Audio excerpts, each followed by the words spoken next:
Welcome to Higher Ed Athletics presented by Pilotics. Today I'm joined by the Akron Athletic Director, Dr. Andrew Goodrich. Andrew, thanks for joining me on Higher Ed Athletics. Hey, Travis, thank you for having me. Well, so one thing I want to start with is how rare it is for someone like your position to come from FCS to FBS.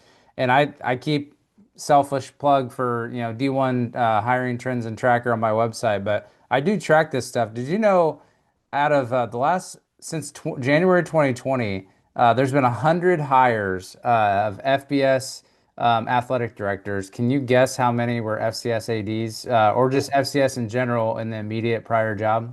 Well, I would have guessed a lot, but it sounds like maybe I'm overestimating. I'll say 20. I'm leading the witness by saying that, right? So, no, it was actually eight. You were the eighth. Eight. Yeah, and Eight. so Hmm. it's very rare that it happens. And I mean, I've worked in FCS, I've worked in FBS. I'm not exactly sure why, but just there's a current FCS AD, for example, who has an AD or current president of an FCS school that mentioned in their posting and in an interview how important it was for someone with an FCS background to stay within their subdivision. So I'm just kind of curious, to what extent do you think the SCS and FBS jobs are different having, you've worked in FBS before you were an AD at FBS, but like how are the jobs the same and how are they different that might matter to someone? You know, it's interesting. I'd argue that there's probably far more similar than dissimilar. And I'll go so far as to say that I think that probably it's more important that you actually know the culture and that community of that specific institution as opposed to lumping it in and comparing it to just an FCS peer or an FBS peer. Because as you know, right, Travis, there are some FCS programs that walk and talk and act like group of five Power Four programs, especially out west. They're formidable programs. And then you do have, believe it or not, you have some Power Four programs and Group of Five programs that have not prioritized football to the extent that many of their peers within that group do, that probably are a little bit more like FCS in that respect. So, I really think if our if our audience here is current and prospective athletics directors, I would tell you focus more on knowing the president, know the board, know the community, know their pain, know their aspirations, know their goals, and make sure that your knowledge, skills, abilities, and experiences line up with what they're looking for. If that holds out, it doesn't really matter whether you came from FCS or FBS, but I'll take this moment to speak up for FCS athletics directors. It is an incredibly difficult job. And I would tell you that we've had a lot of success here at Akron here in the first, I believe I've been here for a little bit more than 7 months. And I can tell you right now, I can attribute that to learning how to sharpen your claws at a place like Gardner-Webb University, where you have fewer resources than your peers, but you have the same aspirations to build championship level programs. You learn how to maximize every single budget allocation that you have. You learn how to build cultures as opposed to rely on resources in order to build championship programs. And all of that is directly attributable at FBS, but I'd also tell you equally is true at professional sports programs. There are a number of them, and we won't name them, but there are a number of professional and Power Four programs that have all the resources you could ever ask for, but consistently fail to achieve their goals. I mean, you can name them if you want. It's like, Ah, don't want to pick on I'm our just friends. kidding. They Nah, all I'm kidding. know, but they know who they are. Well, so mentioning, you know, from Gardner-Webb. So can you walk me through what the search process was like at Akron for you? Because You're right. The audience are people that are prospective ADs, but they're also current administrators. So, they might be trying Yeah. to interview for a deputy job soon, things like that. I'm always looking for tactical strategy. So I'm thinking of things like obviously how it all started, but did you get asked to present? How did you study? How did you prepare? Yeah. Because you're also balancing, being an AD. But like I'm just kind of Yeah. curious about the details of that whole process. I mean, I can certainly share my experience, and it may not be representative of many others, but for me, I was first contacted by a search firm. And, you know, that happens from time to time. And I think the first step in that process is, have I completed the goals that I wanted to complete at my current institution? Are there things that I want to see through at this point at my current institution? And while I had been contacted about jobs previously that I said, listen, thanks, but no thanks. I'm really narrow focused on what I need to do here at my current institution.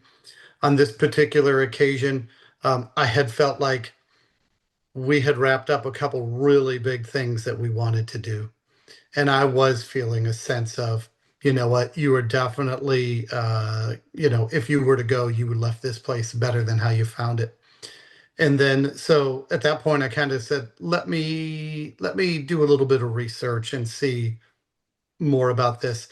I listen, I use the dossier, D1 ticker dossier helped me a ton because to your point, Travis, I've got a day job, and I want to do some pretty in-depth research.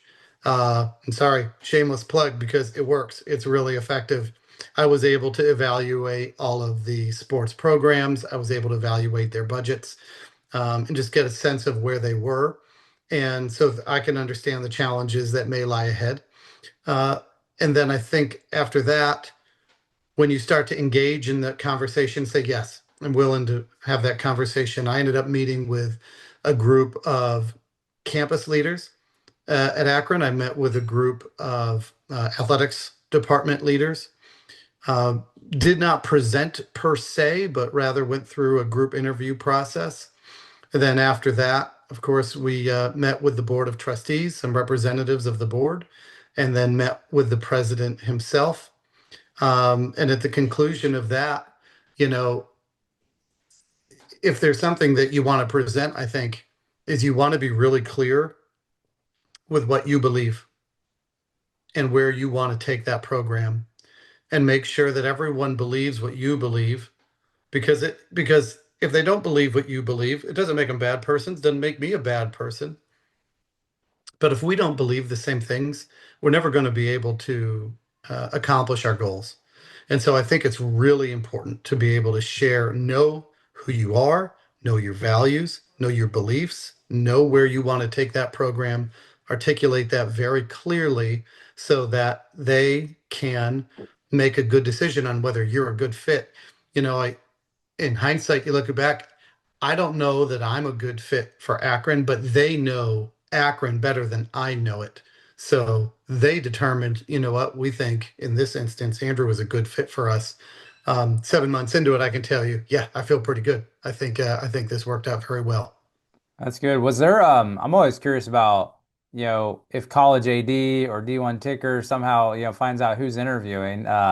College AD's got some good sources. So, I mean, I don't remember back, like, did your name get leaked before you even got the job? Like, because it's got to be concerning about, I'm sure you told leadership at Gardner-Webb, but like, what's it Yeah. like going on campus when you're a sitting AD and someone's out there trying to figure out who's the next AD or things like that? Well, all right, I'll share a fun one. And yeah, and Travis, yes. And I skipped over that and I shouldn't have. Make sure if you're going to go and interview and you're going to get on campus that your current leader knows everything.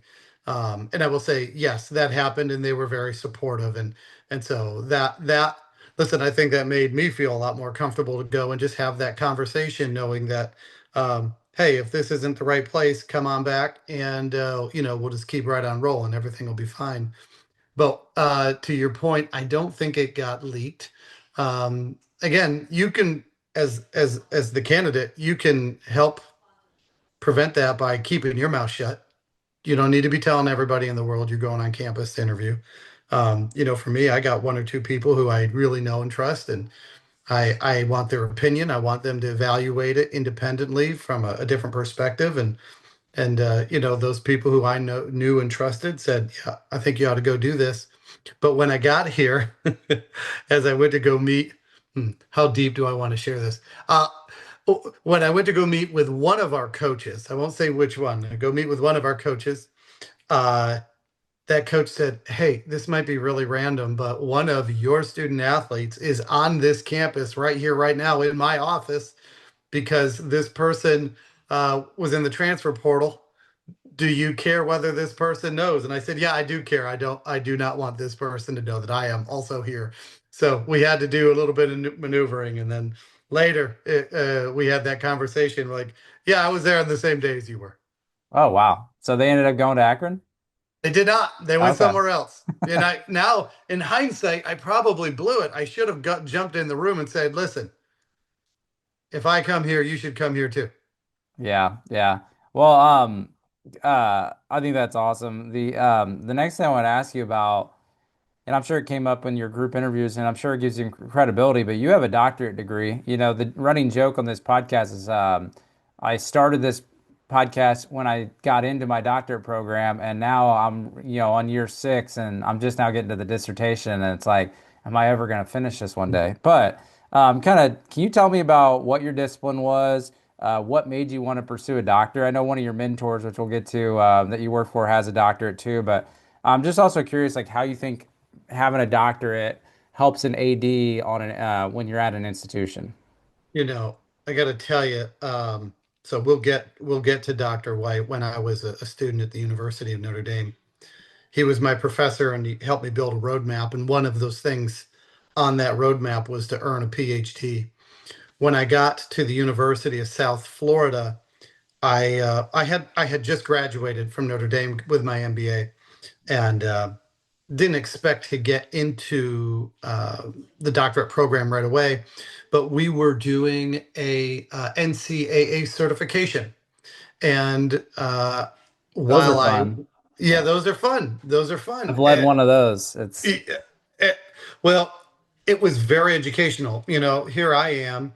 I'm working in the business and finance side of the department, and you've heard people say, "Hey, volunteer for stuff so you can get a wide range of experiences."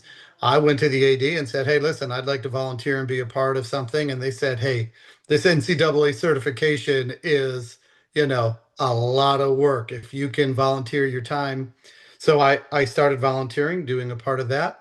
I met our university's faculty athletics rep through the process, Dr. Sullins, a great guy. And he just, after a couple months of working together, he led the College of Education. And he highly encouraged me to get my PhD in higher ed administration. I had always thought I'd get it in sports management, but in hindsight, I'm glad that it played out the way that it did, because I use my higher ed administration degree every single day, as much as I do my MBA. Because what I have learned is the director of athletics, I am the CEO, but I'm also the head coach of the head coaches. And the way I evaluate head coaches is their ability to transfer knowledge that is inside their own mind into the minds of their student athletes.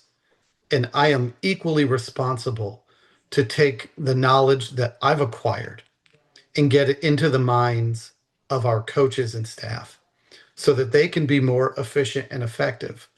And so when you get a PhD in higher ed administration, you spend a significant amount of time studying human beings and how they learn, the environments in which they learn, and some of the learning orientations each individual has that can help be conducive to learning the greatest amount of material in the shortest amount of time.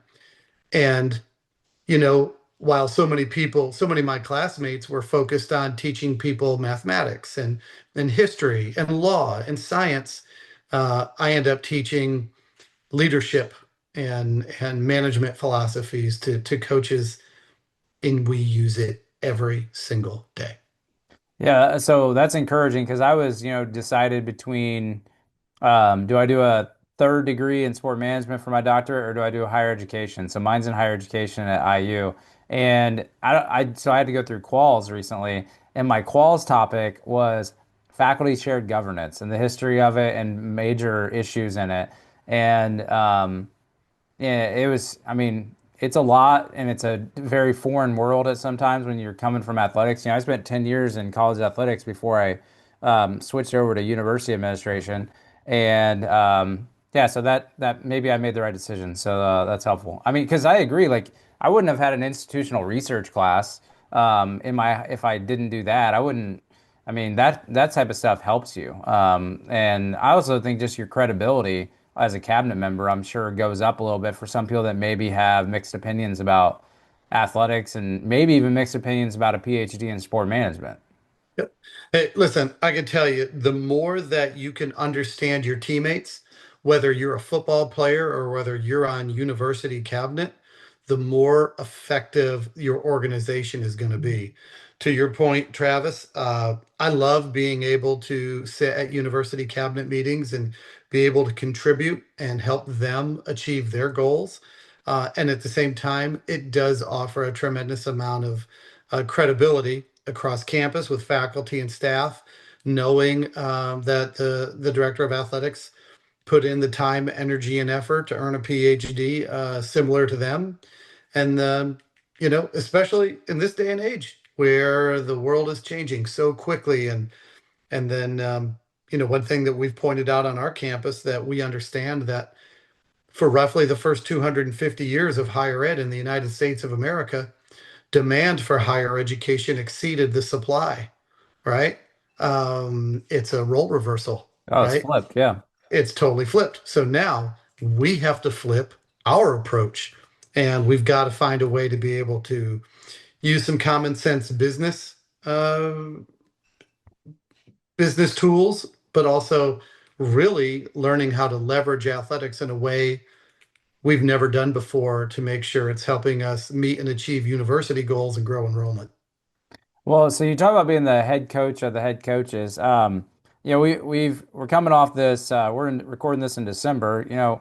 Football head coach searches are going the way they are. I mean, how critical is it for an AD? And we can use any sport, but to evaluate coaches of all sports and always, kind of have that short list of uh, who else is out there because you look at just in your own conference with, Brian have to make Blair.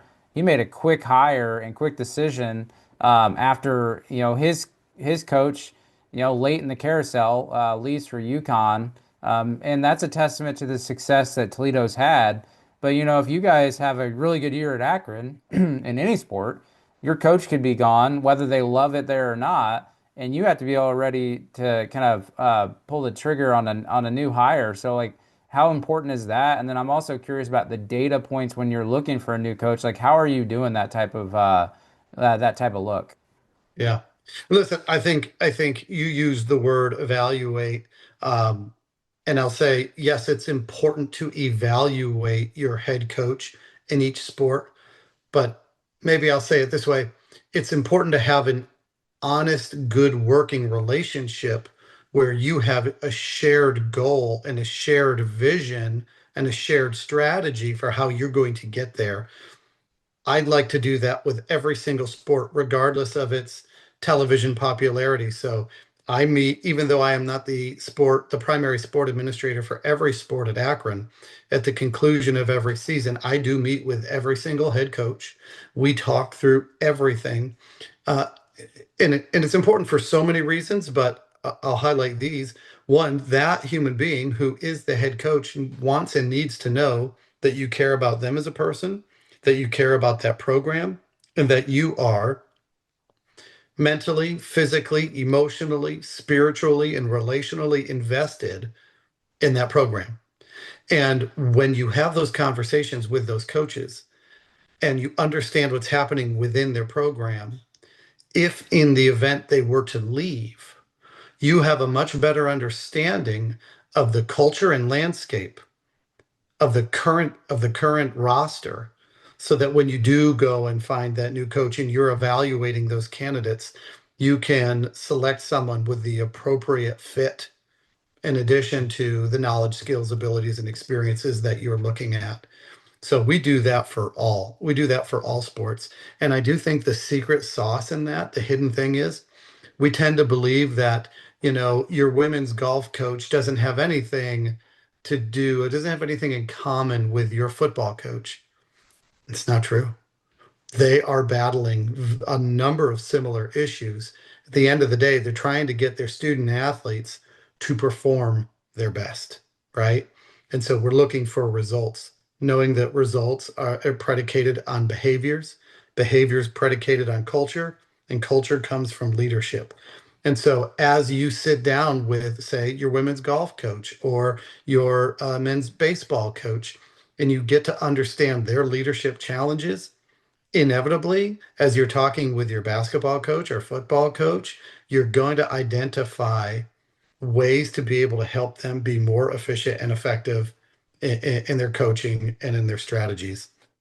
Well, Regarding, so go ahead. well, speaking of fit, I mean, when I was at University of South Florida, not recent, I mean, not long ago, it was in October. I stopped and interviewed, their new CEO, but also my favorite coach. I tell people that I've ever worked with, and I've worked with hundreds of them.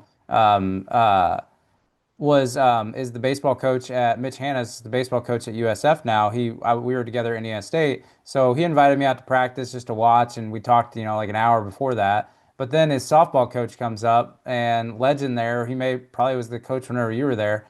But Kenny he's Erickson. sitting, yeah, he's sitting there talking to me, and I'm like, these guys are like almost the exact same person. They have the same beliefs, they have the same practical understanding of their location, their challenges, it didn't take me long to realize that South Florida has a lot of that in the department. And with their women's basketball coach that had just left for an opportunity at the WNBA. So when I was doing my research, I'm like, these all people seem to all be going the same direction. And we talk about alignment. I'd say that's probably one of the most aligned schools right now that I've ever seen in the history of higher ed athletics when I talk to people. But it goes, yeah, the culture fit is definitely important. So that's good to hear. And I know you also just promoted internally for your interim women's soccer coach too. So is that, I mean, was it basically the data and the knowledge meshed well with the culture, and that's why you all decided to just go internally after a year? I'll use something and I'll credit Katie Meyer. Katie Meyer used to be she's recently retired women's basketball coach at the University of Miami. She was incredibly successful. She taught me this phrase. She said, Andrew, when you walk into a room, almost everyone can tell you the temperature of the room, right? Their thermometers, but rarely can someone change the temperature in the room like a thermostat. Maggie, after spending this semester with her, I realized that because of her attitude, her effort, her work ethic, her desire to succeed, and her desire to truly want to help people, uh, she is a thermostat. She can change a temperature in the room. And we kind of saw the results this year in a very difficult situation. She really helped elevate the program, and we were excited to see her uh, take this on full time as a number of her student athletes and the staff in and around the program. It's not just a decision that I make independently. I talk to our strength coaches. I talk to our athletics trainers. I talk to our student athletes. I talk to everyone around the program because, right, we only have two eyes and two ears, and so we can't see and hear everything. But when you start evaluating all of that and you see somebody who can help us make the climb, yeah, we want to give those people, we want to pour into them and give them an opportunity to be great. That's awesome. So culture and fit is huge, and that's more qualitative. But a partner of the show that I asked them to be a partner for a reason. AD Vantage. And I met with Tanner when I was on my Florida trip and really liked the direction. I would say they're more quantitative. And so I'm always curious that, we see data points like when we're talking about tournament selections, but like I'm thinking of coaching hires and coaching evaluation. I mean, what as an AD, pick any sport you want to go with, but like how important or what kind of metrics are you actually looking for? I mean, can win-loss record be better looked at as conference record? Or are you looking at like I mean, I don't know, just what kind of data do you look for, whether you're trying to evaluate every program or when you're doing an active search? Well, I'll tell you the first data point I look for, and from a results standpoint, and it is this: have they ever won a championship? Travis, is just me. It's just me. I'm going to miss people in this process, but I like people with a history of winning championships. I think that when you have no history of winning championships, it's difficult to articulate what it takes to get there. I like, I've heard it said this way: the best way to predict the future is to look at the past. So if someone has a history of winning championships, that carries a lot of weight for me from a data point.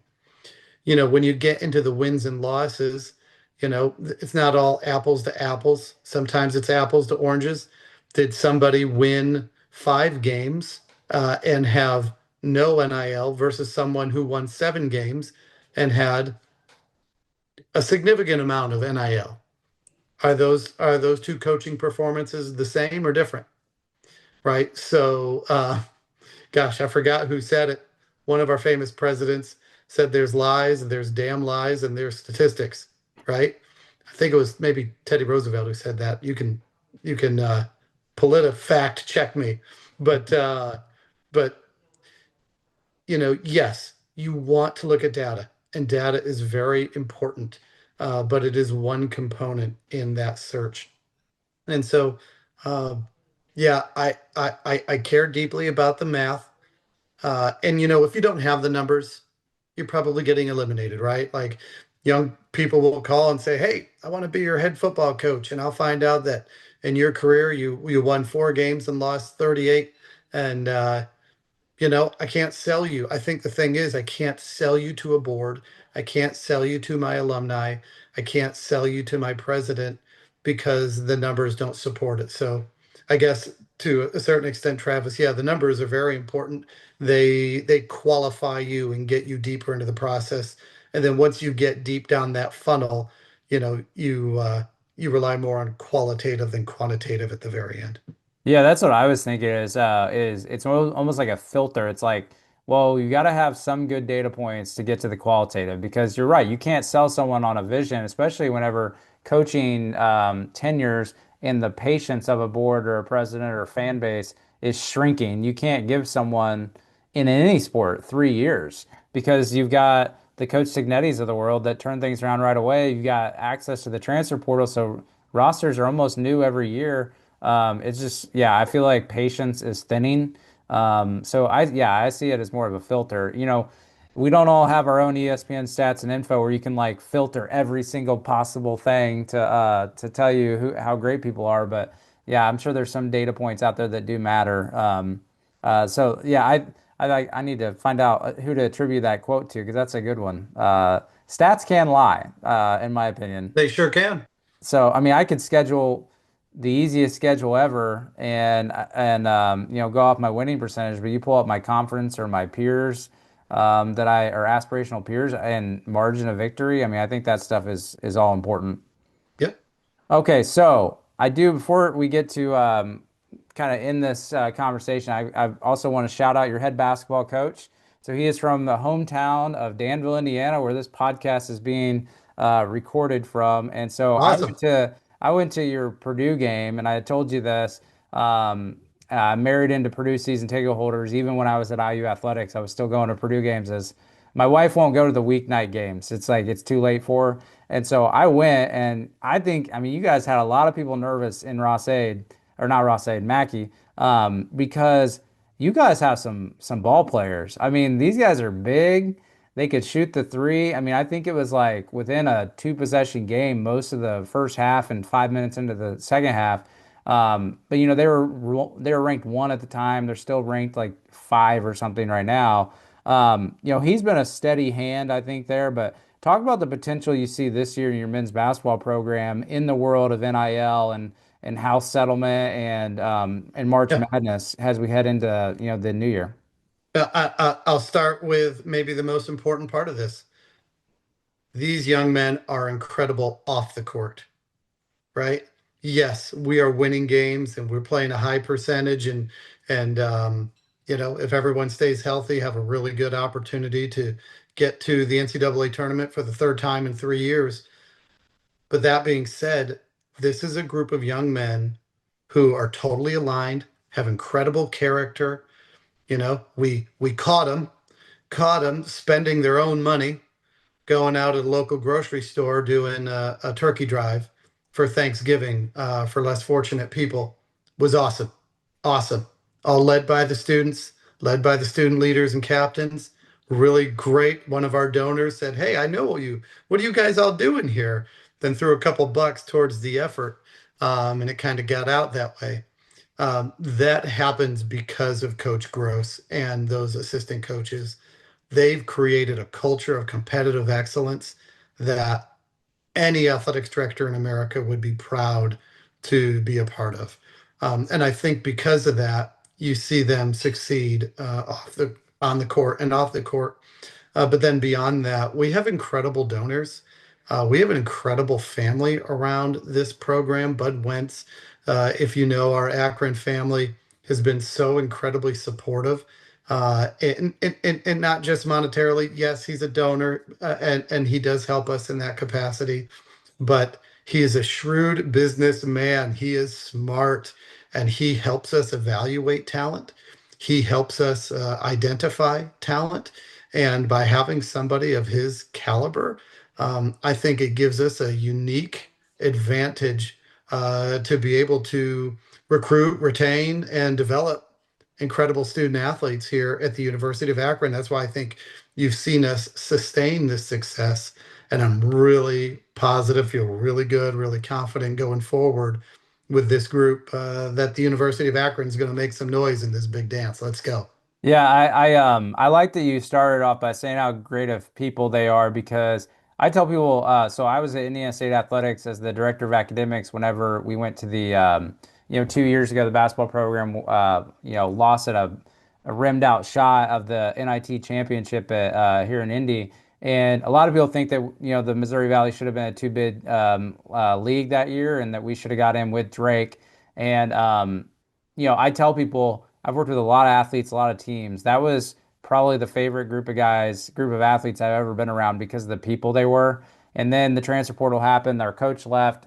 Someone went with them. Someone went to back home, to Texas and Xavier, things like that. And it's when you get a special group of guys or athletes in general, it's pretty cool to be around them and also see them have some success. Because I still wonder what's better, getting in March Madness and maybe winning one game or watching them.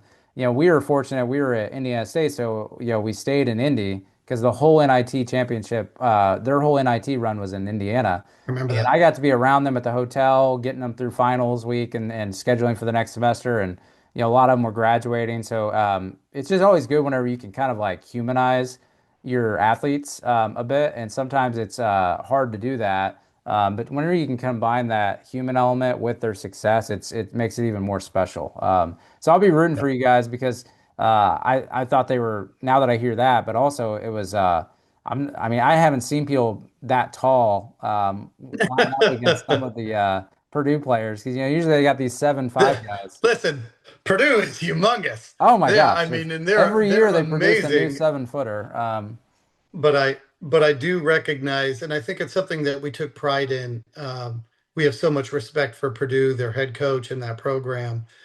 We probably had a nice little 10-minute stretch there in the first half I where think you we were felt leading. like, yeah, we felt like, this is probably the best team in America, and we played with them and maybe even a little bit better than them for about a 10-minute stretch. And that's not enough to win games here, but it's enough to help us grow and learn that we're capable of so much more than what so many people expect of us, and we're going to continue. We adopt the growth mindset, so we're going to learn from that. We're going to get better because of it, and let's see how this season plays out.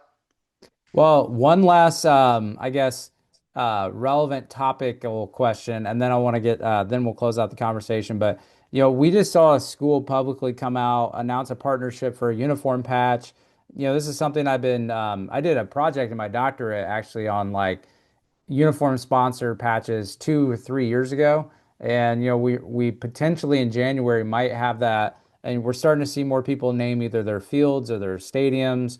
A lot of that comes back to the people might not realize institutions have policies over that type of stuff for the buildings. Anytime you want to slap a logo or a name on there, is this something uniform patch or buildings you all are looking into? And if so, what I know you won't tell me who it is, but what can you tell me about that research process so far that you all have, kind of done to investigate your possibilities?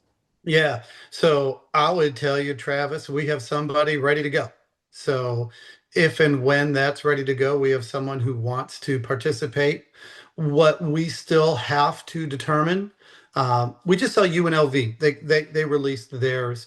They evoked a strategy to be able to put that patch on, I believe, correct me if I'm wrong, football, men's and women's basketball. And I think there was some other signage as well that went in the overall package. I think us here at Akron, every athletics director in the country has to devise their own strategy. Are they going to limit it to, hey, I'm going to have a jersey sponsor for football and a completely different sponsor for basketball, a different sponsor for, women's hoops and a different sponsor, so on and so forth? We got to figure out what works best. That's a little bit of the unknown for us, and so that's a little bit of negotiation. And we don't really know what it's worth until we see what people will truly pay us for it.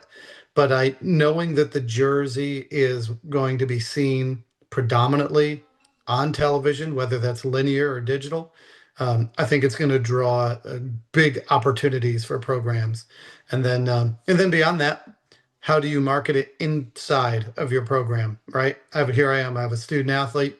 He or she is now wearing, they're going to be wearing our Akron logo, but then over here, are they wearing a swoosh? Are they wearing something else? Are they wearing, something representing a bank, a hospital, what have you?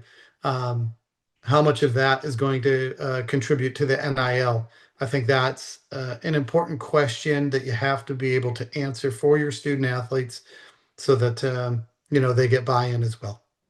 Yeah, I mean, we never want it to look like NASCAR, although I still like NASCAR, even though I mean, it's kind of like NASCAR fully embraced it years ago. Let's just put a bumper sticker all over the car Yeah, and a cool paint scheme. But yeah, I remember when the NBA started doing NBA uniform patches, and everybody thought it was like the worst thing ever. Now people don't even really notice it. correct. So So I think we'll move law of on. diminishing returns, as Yeah. they call it. Yeah. Okay. So I want to get to, we led off with, and I knew from, I think, reading Dr. White's book, which is, if anyone's watching, it's right here. So Dr. Kevin White, he is a person I had on the podcast to talk about the book. I got to watch him talk about it here in Indy. I read it in a day and a half, which is just, it's a mix of hilarious stories, awesome family stories, but also like about how much he truly cared about he didn't realize how big his AD tree have gotten. And then I think until he did research for this book and someone had told him, but you come from that Kevin White AD tree. So can you kind of end the conversation just sharing with us your experience working with him and maybe any other leaders you'd like to mention that poured into you over the years? Yeah, happy to. Listen, I'm honored to be a very, very small twig at the end, way, way end of that Kevin White tree. I can remember when he was a professor at the University of Notre Dame while he was the director of athletics, and I was in the second year of my business program.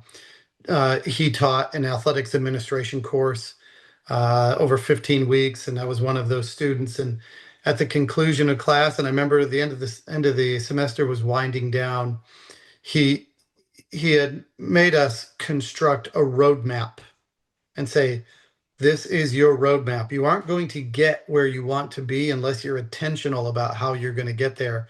So I had built this roadmap And I felt good about it, which, began with me there at the University of Notre Dame as a student, and then ends with me becoming a Division I athletics director. So, two stories I want to share with that. Number one is, as we were wrapping up, I said, "All right, Dr. White, I have my map. But if I were to ask you, what is the single most important skill or ability that I need to use in order to complete this roadmap, what would that be?" And he looked at me and he blew me away and he said, "Empathy. You need empathy.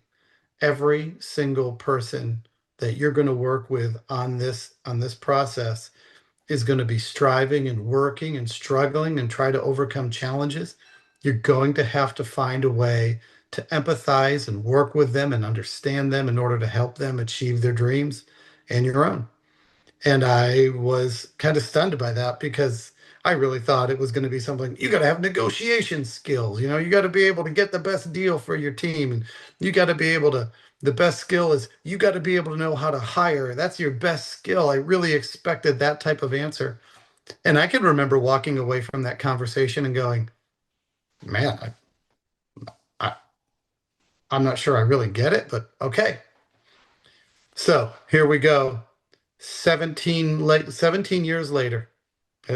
From 2005 to 2022. I had completed every step of that roadmap with the exception of becoming a Division I athletics director. And then I get the job at Gardner-Webb, leaving Syracuse. And I took a picture of the PowerPoint presentation and I texted it to Dr. White and I went right down, check mark, check mark, check mark. I said, it only took 17 years, but we did it, you know. Yeah. And his his genuine happiness for me came through in that following phone call. And it having had that personal experience, it helps me understand why so many people have been successful working with him, because he instills a confidence in each of the persons that he mentors. But beyond that, you can see why the teams excelled at Duke and Notre Dame and Arizona State before that, because if I've learned anything from him, it was it was be authentic, be yourself, outwork everybody in sight, and you'll get those results. And I would say I will transition to that to the other person who I am so grateful to have worked with is my current president, RJ Niemer. And I know we've only been here for 7 months, but I got to tell you, and I think it's important for your listeners to know the president who you work with. When you're the AD, the president who you work with is so incredibly important. And I have such a supportive and appreciative president who gets it, and allows us to dream big dreams, and try to be, as he likes to say, here's to the crazy ones. I think Steve Jobs Yeah, said Steve that. Jobs Here's to quote. the, absolutely, like, you know, we are going to do absolutely amazing things that no one ever thought possible at the University of Akron. And it's going to be because the leadership of our president, RJ Niemer, who allows us to go out and dream big dreams. That's awesome. Yeah, critical. We've seen countless times where it's so critical for the president and AD to be aligned, and the department. But yeah, and with Dr. White, reading the book, it made me realize he's taught everywhere he's been. So he's a professor pretty much everywhere. I think he's at least up until I think a year ago, he was still teaching a class with Nina at Duke, their sports business class. And I joked with Nina whenever she was on the podcast, like less than a year into the job, that I was like, "Can I audit that class, please?" And just like let me, I was like, "Let me just join it on Zoom," because I can't imagine how great of a professor he is too. But yeah, just an awesome book. If people haven't read it, watch the episode with them. But like when I realized that I didn't put two and two together that you were on the tree, and then I realized that you were, and I was like, oh, I was like, so I know I sent you the interview when it came out, but yeah, what a great man to have on the podcast. And so Andrew, I can't thank you enough for sharing your background and your thoughts on this and joining me on Hired Athletics today. You're very welcome. Thank you for having me, and best wishes to you.